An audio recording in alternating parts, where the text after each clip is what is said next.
Bonjour à tous, merci de nous retrouver dans le cadre de cette émission En route avec Dieu.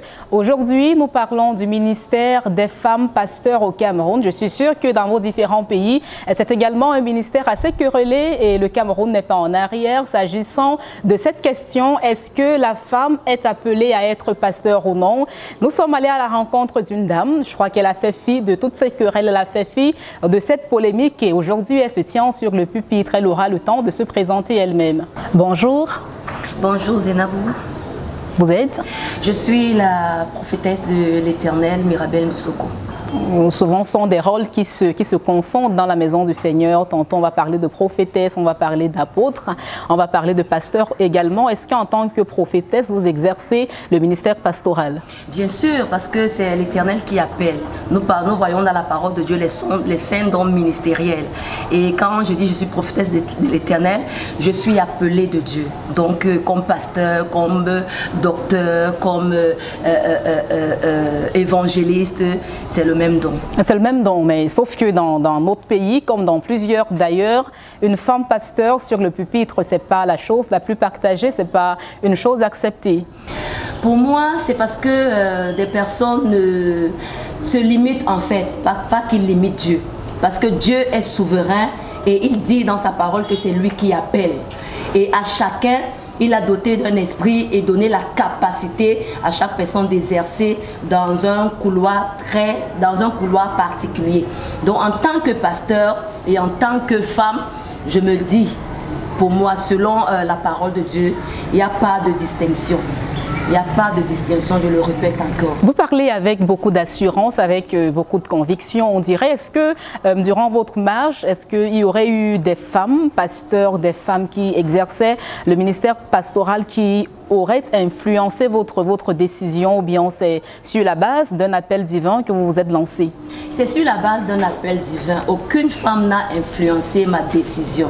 Je suis enfant de Dieu et l'Éternel, comme je disais, décide de choisir qui il veut en lui donnant un appel très bien précis.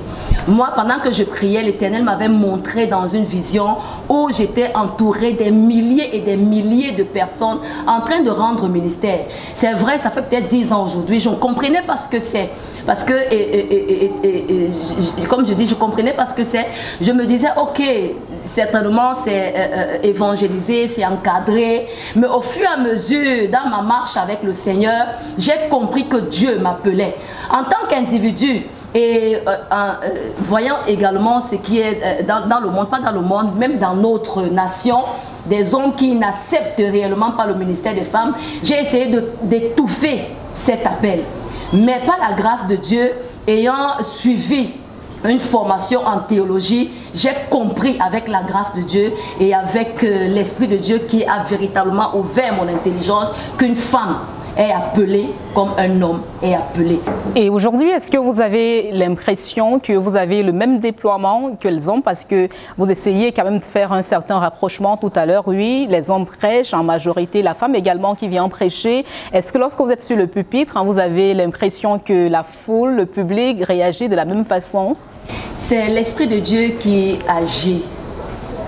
Ce n'est pas la capacité d'un homme pour dire que la femme est inférieure. Le même esprit qui agit en l'homme, c'est le même esprit qui agit en la femme. C'est pourquoi je dis que l'homme et la femme rendent le ministère de la même façon. Mais chacun a sa grâce devant l'Éternel.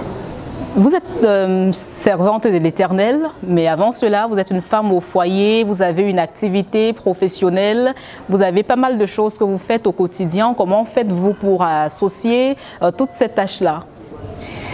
Avec l'organisation et discipliner sa vie.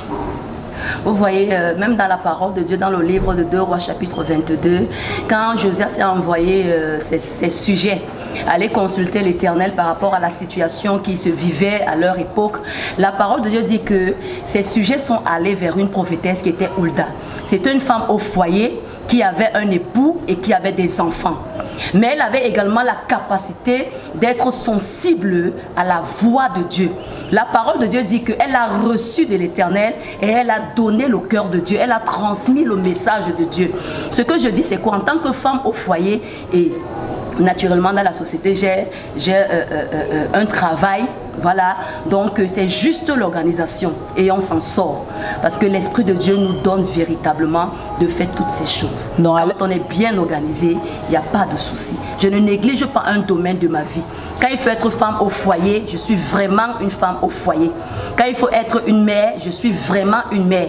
Et quand il faut rendre ministère, je le fais avec le même zèle et avec la même force. Et que dites-vous de toutes ces personnes-là qui ont tendance à pointer un doigt accusateur sur les femmes qui enseignent? Est-ce que depuis que vous êtes sur le pupitre, depuis que vous avez accepté cet appel-là, vous faites en face à un certain dénigrement, si on peut l'appeler ainsi, ou bien à des personnes qui vous disent « mais tenez, vous avez fait le mauvais choix ». Exact. J'ai même eu quelqu'un juste après mon ordination qui me disait « c'est une abomination pour une femme d'être pasteur ». Je lui ai dit pourquoi. Il dit que pour lui, une femme ne peut pas porter le ministère. En se référant à quoi? En se référant à ce que quand l'Éternel a appelé les apôtres, il n'y avait pas de femmes. Pour lui, se dit, si Dieu est Dieu, il pouvait, c'est-à-dire mettre les femmes au milieu de ces hommes. Mais si Jésus a choisi de marcher avec les hommes, pourquoi est-ce qu'aujourd'hui on introduit les femmes à l'intérieur? Mais vous avez l'impression qu'il a tort? Il a tort. Parce que je lui ai également dit ceci. La parole de Dieu déclare dans les derniers jours.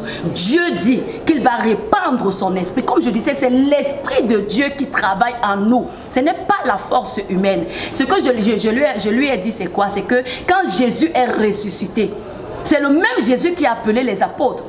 Quand il est ressuscité, si pour Jésus c'était une question de sexe, il n'aurait jamais envoyé une femme aller dire à ses frères de le retrouver, d'aller annoncer qu'il est ressuscité, de le retrouver à un lieu bien précis. Mais là on peut le prendre dans le cadre de l'évangélisation, pas dans le cadre du ministère pastoral. Est-ce qu'il y a la différence? Ce que je dirais, c'est quoi? Il y a une différence. Évangélisation et porter le ministère comme on le dit. Mais je dis c'est le Seigneur qui appelle. Avec son esprit, nous pouvons accomplir et faire de très grandes choses. Alors je reviens donc à ma question de tout à l'heure. Que dites-vous à toutes ces personnes-là qui ont tendance à pointer un doigt accusateur sur les femmes pasteurs? Ce que je dirais, c'est quoi? Parce que comme je te disais tantôt, c'est un pasteur. Et il me disait, la femme ne porte pas le ministère. Et je lui ai posé une question. Quand tu parles de porter le ministère, tu parles de quoi? Il m'a dit conduire un peuple. Et je lui ai dit, va lire le livre des Juges, chapitre 4 et chapitre 5. La parole de Dieu déclare que quand Dieu voulait intervenir, c'est vrai, il a choisi un homme. Mais qu'est-ce que l'homme a dit? Il est allé vers une femme qui s'appelle Déborah et il a dit, si tu ne pars pas, moi je ne pars pas. Et la parole de Dieu dit que l'Éternel, à cause de la disposition de cette femme, le Seigneur lui a donné la victoire. Qu'est-ce qui parle de porter un peuple? Porter le peuple, c'est quoi? C'est-à-dire, c'est recevoir de l'Éternel et transmettre au peuple. Si l'Éternel peut utiliser les femmes à parler de sa part aux hommes, porter le ministère, c'est quoi? Ah ben, peut-être ils diront c'est quelque chose parce qu'on voit également un Paul, l'apôtre Paul qui dit à Timothée qu'il ne voudrait pas que la femme enseigne. Et plusieurs de ces personnes qui pointent ce doigt accusateur ont pour repère ce passage de la Bible. L'apôtre Paul avait fait une remarque. Ce n'était pas une loi. Il avait fait une remarque dans les assemblées. Comme dans nos jours, il y a toujours ces problèmes dans les assemblées où les femmes véritablement font des problèmes, c'est-à-dire on voit les querelles, on voit les jalousies, il y a des problèmes que les femmes suscitent. C'est dans ce sens, c'est dans ce contexte, voilà, que l'apôtre Paul a dit qu'il ne permet pas à la femme d'enseigner. Pourquoi? Parce que pour lui, avant que la femme se tienne pour transmettre le message, il faut qu'elle sache d'abord gérer sa maison. Donc aussi longtemps que la femme ne peut pas gérer sa maison, se contenir dans les émotions et les sentiments, quel est le peuple qu'elle va conduire? Sur ce, moi je dis, l'apôtre Paul avait totalement d'accord de donner cette restriction. Mais ce n'était pas une loi, ce n'était pas établi, ce n'était pas perpétuel. C'est par rapport à un constat que l'apôtre Paul avait fait. Et vous croyez que le constat n'est plus le même aujourd'hui, le contexte n'est plus le même?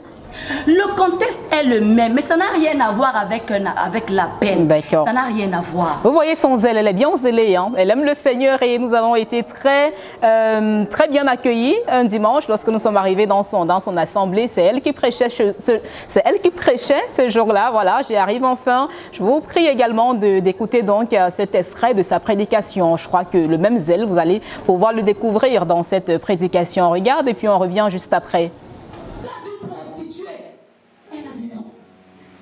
Mais je vous dis encore, Le problème, ce n'est pas le nom de Vasti. Le problème, c'est Memika. Lève-toi ce matin. Je dis lève-toi ce matin. Bien aimé, je suis resté chez moi. Les choses ne marchent plus. Je me posais la question, qu'est-ce qui ne va pas? Ce matin, je déclare dans ta vie que le retard n'est pas ton partage au nom de Jésus. Au nom de Jésus. Oh Dieu, oh Dieu, oh Dieu. Dans les Memika, dans les Memika. On retient donc que la femme peut porter un ministère au même titre que l'homme. Bien sûr, la femme peut porter le ministère au même titre que l'homme parce que c'est le même esprit qui opère en tous. Et ce que je veux dire, c'est quoi? C'est que certainement, il y a des femmes qui ont reçu l'appel, mais qui sont étouffées, soit par leur leader, soit par les encadreurs, soit par leur époux. À ces femmes, je dis ceci, allez au pied du Seigneur parce que celui qui appelle est juste. Et parce que les cœurs des rois sont entre les mains de l'Éternel, si véritablement c'est l'appel de Dieu dans ta vie, je veux te dire que l'Éternel saura disposer ses cœurs afin que tu entres dans le ministère et que tu accomplisses la tâche pour laquelle l'Éternel t'a appelé.